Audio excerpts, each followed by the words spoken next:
Olá pessoal, tudo bem? Bem-vindo de volta ao Viagens dos Anjos. Hoje vai ser um vídeo curto, eu espero, falando um pouquinho para vocês de algumas coisas burocráticas. Eu tô aqui, tô da Austrália hoje e eu gostaria de falar um pouco para vocês de algumas coisas que são informações úteis que eu gostaria de ter tido antes de vir para cá. E então eu acho que é legal vocês anotarem isso aí direitinho. Bom, hoje a gente vai falar sobre burocracia, sobre alguns documentos, algumas coisas que você precisa saber e vai precisar aqui na Austrália, tá? Então vamos lá.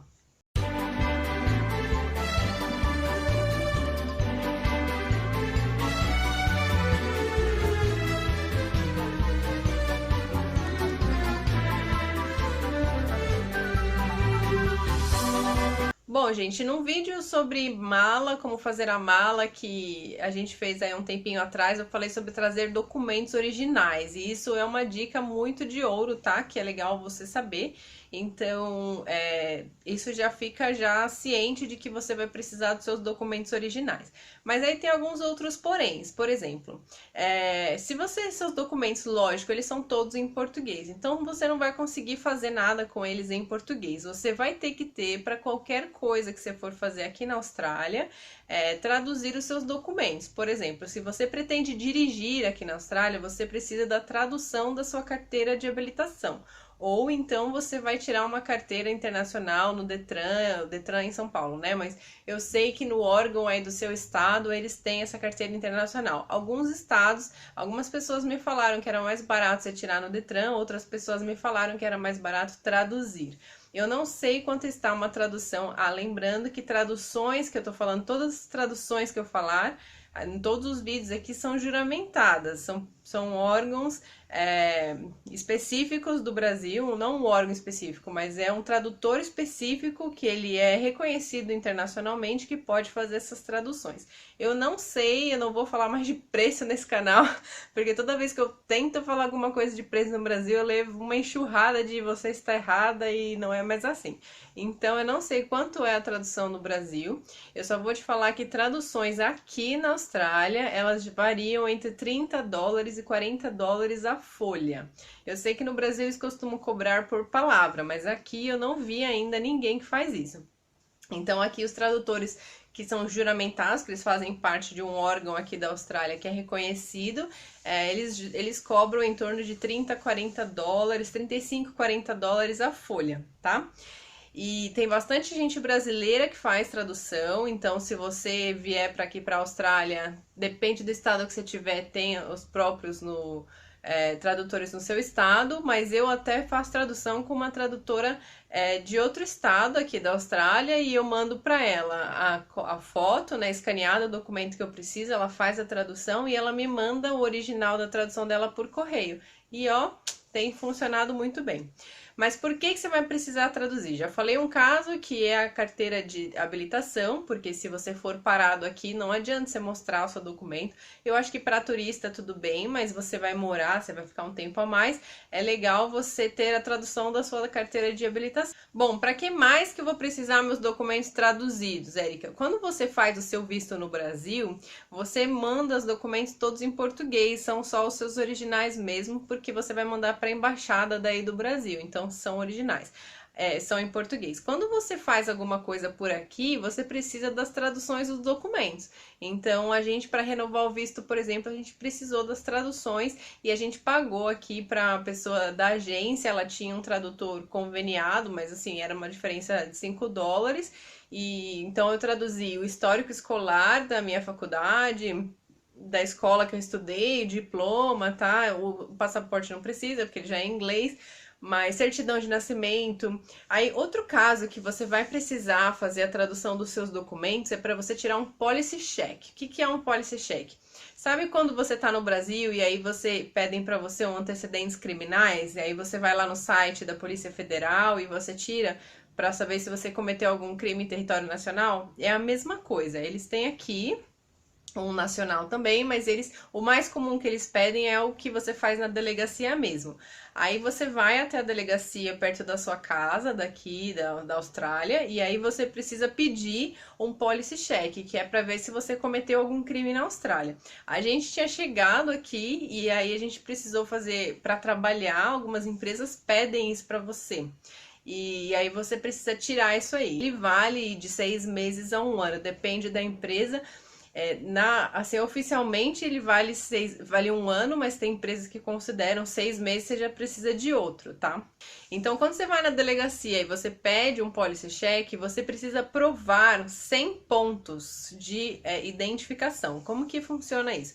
Eles têm alguns documentos e eles têm uma quantidade de pontos de cada documento. E aí você precisa apresentar uma quantidade suficiente de documentos para eles que chegue a 100 pontos. Eu vou deixar aqui nos comentários do vídeo, aqui na descrição do vídeo, o site para você olhar a lista de documentos e a quantidade de pontos para você. É bom você trazer a quantidade de documentos suficiente para você ter 100 pontos. Quando a gente chegou aqui em Adelaide, a gente precisou fazer, o seu passaporte ele já vale 70 pontos. Então, legal, passaporte todo mundo tem, é inglês, fechou. Mas para você ter os outros 40 ou 30 pontos, que depende a quantidade de documento, qual documento vale uma quantidade de pontos. Pode ser certidão de nascimento, pode ser certidão de casamento, pode ser o seu cartão do banco, se você já tiver recebido, a gente não tinha ainda. O cartãozinho, se você vai fazer um curso vocacional, um college, tem um cartãozinho de estudante com a sua foto, isso aí também vale 40 pontos, se eu não me engano. O registro do carro, se você tiver um carro aqui, também vale acho que 30, 40 pontos. E aí você vai ter que juntar a quantidade suficiente de informações para que eles considerem 100 pontos de identificação. Então, nesse ponto, é importante que você tenha a tradução dos seus documentos, porque eles não vão considerar documentos em português. Se você só tem um passaporte, você só tem 70 pontos, então você vai ter que se virar para conseguir ter mais pontos. Então, é importante que você traga seus documentos. Mas tem uma lista de documentos, então tem como você conseguir esses pontos. A gente já tirou aqui policy check e teve que provar essa quantidade de pontos. Bom, então mais uma vez, você vê aí no Brasil quanto é que é para você traduzir os documentos, ou então você traz e aí traduz aqui se você achar que tá mais barato aqui. E só que tudo isso leva tempo, então se você precisar arrumar um emprego e o emprego só te contrata, se você tiver um policy check, você vai primeiro ter que traduzir esses documentos, então isso leva um tempo, pelo menos umas 2 semanas até você receber essa tradução. E depois você vai ter que ir na polícia e pedir o policy check, que também demora umas 2 a 3 semanas. Você vai dar entrada, eles vão verificar os seus documentos da entrada nessa solicitação e aguardar chegar pelo correio. É bem arcaico o negócio, tá? Então você vai demorar um pouquinho aí para você conseguir começar a trabalhar, por exemplo. Então é bom, por isso que eu tô falando para você se antecipar nessas coisas, se você puder já trazer documentos prontinhos para dar entrada nesse policy check e você dá entrada também quando a empresa pedir para você, porque às vezes eles não vão pedir. Então é bom você estar ciente de que alguns lugares vão pedir. Por exemplo, eu fui fazer o meu estágio do meu curso, que qualquer dia eu vou fazer um vídeo aqui explicando como e eu precisei de um policy check para trabalhar com crianças. Então, é um diferente, tá? Esse policy check que você vai fazer, primeiro é para o seu trabalho. Então, você coloca lá qual que é o purpose, qual que é o motivo de você fazer isso. Aí você, trabalhar na limpeza. Então, eu vou trabalhar no restaurante ou qualquer coisa do tipo. Para eu trabalhar com crianças como voluntária, estudante, nesse child care, por exemplo, eu precisei de um diferente. Então eu tive que tirar outro, que foi mais $100. Então, e aí assim, eu tenho que fazer a mesma coisa que eu fiz, vou na delegacia, dou entrada nos documentos lá, mostro os documentos que eu tenho, e aí depois disso eu ainda mando pelo correio para um outro setor e eles vão me responder, sei lá quando. Faz já 2 semanas que eu fiz isso e não recebi ainda, tá? Então tem esses poréns. A outra coisa que eu queria falar para vocês é a autenticação de documentos aqui na Austrália. Quando você está no Brasil, que você vai autenticar um documento, uma cópia, você leva o original, você leva uma cópia, eu acho que eles nem deixam você levar, você tem que tirar a cópia no cartório, né? E aí ele vai colocar um selo, o cartorário vai colocar um selo lá e assinar e você paga uma grana, né, cada um. Aqui na Austrália tem um jeito diferente de você certificar o documento e gratuito. Tem umas pessoas que geralmente são pessoas mais velhas e moradores australianos daqui, que eles são chamados de Justice of Peace, que é Justiça da Paz. Eu não sei se... Mas são pessoas que elas certificam documentos gratuitamente. Então tem um escritóriozinho dela. Eles trabalham aqui, eles são voluntários, na verdade, e eles têm alguns postos de atendimento.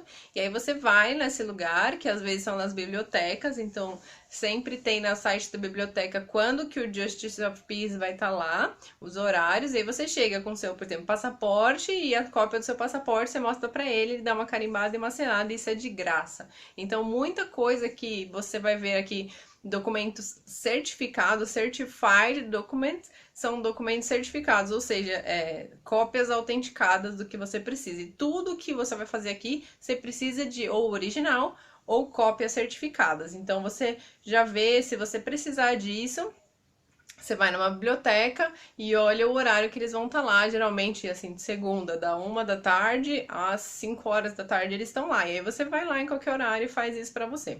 Tá legal? Bom, então essas são as dicas, é só mesmo para você se planejar antes de você vir, de lembrar de trazer os seus documentos originais.